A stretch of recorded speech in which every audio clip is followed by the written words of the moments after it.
अस्सलाम वालेकुम। वीडियो शुरू करने से पहले आप सबसे रिक्वेस्ट है कि अगर आपने अभी तक हमारा चैनल सब्सक्राइब नहीं किया तो पहले चलकर सब्सक्राइब का बटन दबाएं।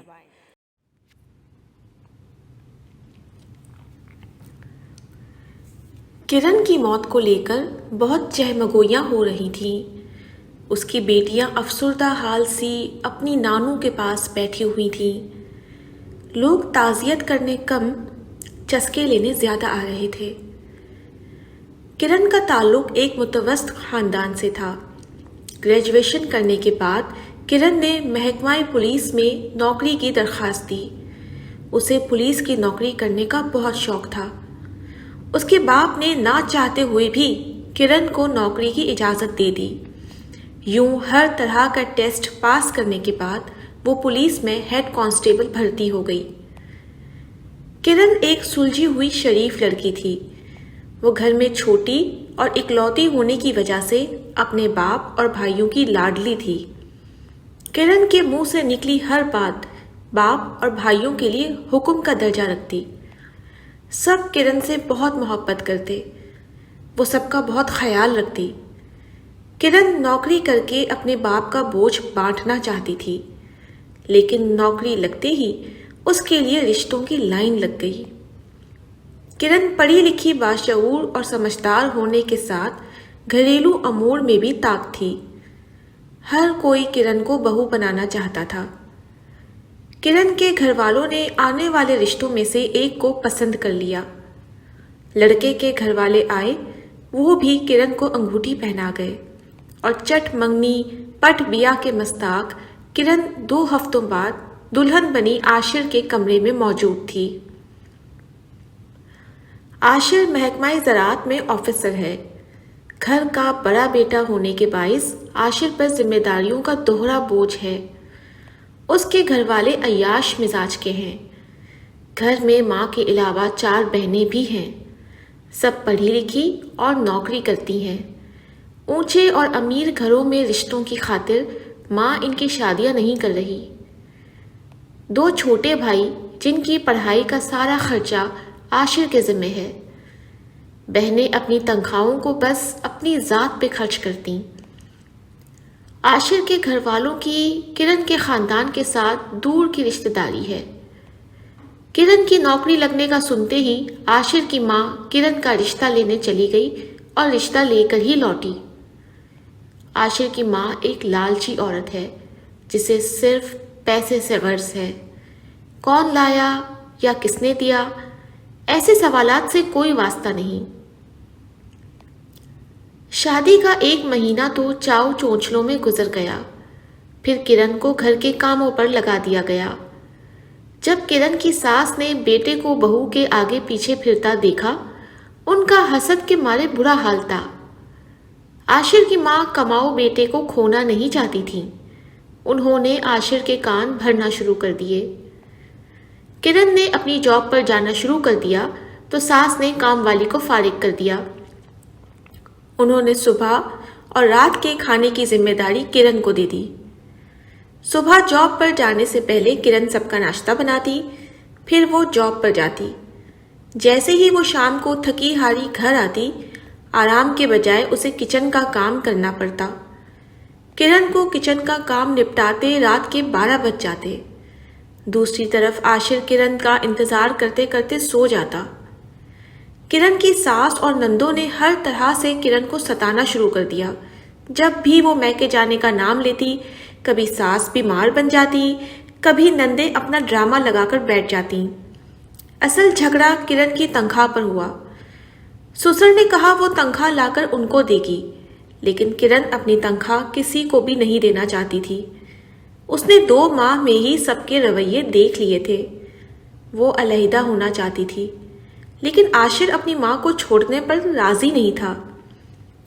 यूं ही लड़ते झगड़ते किरण की शादी को 5 साल हो गए और किरण 3 बच्चों की माँ बन गई। चारों नंदों की शादी किरण ने खुद करवाई। दोनों देवर बाहर मुल्क चले गए और वहीं सेटल हो गए। इन 5 सालों में किरण मुरझाकर आधी रह गई थी। उसने अपनी पूरी जान लगाकर ससुराल को एक घर बनाना चाहा था, लेकिन सास आज भी वैसी की वैसी ही थी। बात बात पे टोक देना, किरण के हाथ के बने खाने में नुक्स निकालना, हर आए गए के सामने किरण को झूठा साबित करके रोना। सास और ससुर का रवैया एक तरफ, किरण को शौहर से भी मोहब्बत तो किया, इज्जत भी नहीं मिली थी। किरण समझदार बेटी होने का सबूत देते हुए नफसियाती मरीजा बनती जा रही थी, मगर आशिर को कोई परवाह नहीं थी। आशिर एक रंगीन मिजाज मर्द है जिसे औरत बनी संवरी अदाएं दिखाती अच्छी लगती। शादी के शुरू के दिनों में आशिर किरण के साथ भी बहुत अच्छा और मोहब्बत करने वाला शौहर साबित हुआ। किरण घर और नौकरी बचाते हुए आशिर को खो रही थी। नौकरी और काम काज के बाद किरण के पास इतना वक्त नहीं होता था कि वो आशिर की दिलजोई कर सके। इस वजह से दोनों मियाँ बीवी होते हुए भी वो अजनबियों जैसी जिंदगी जी रहे थे। इसमें किरण की सास का ज्यादा हाथ था और आशिर कानों का कच्चा मर्द जो सिर्फ माँ की नज़र से बीवी को देखता। आहिस्ता आहिस्ता आशिर भी माँ के रंग में ढल गया। रोज ही दोनों में तकरार होने लगी। आशिर ने गुस्से में आकर किरण को पीट डाला। किरण अगले कई दिन थाने ना जा सकी, मुंह पर नील पड़ गए थे। किरण वो बेटी थी जो हर बात को बस अपनी जात तक रखती। वो अपनी परेशानी बताकर अपने घर वालों को परेशान नहीं करना चाहती थी।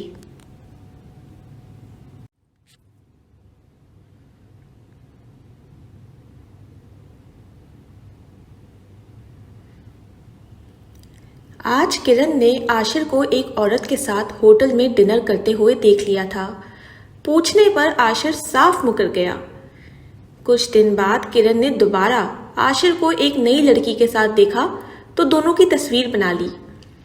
किरण ने आशिर से इस नई लड़की के मुतालिक पूछा तो आशिर ने लाइल्मी का इजहार किया और इस बात को किरण का वहम करार दिया।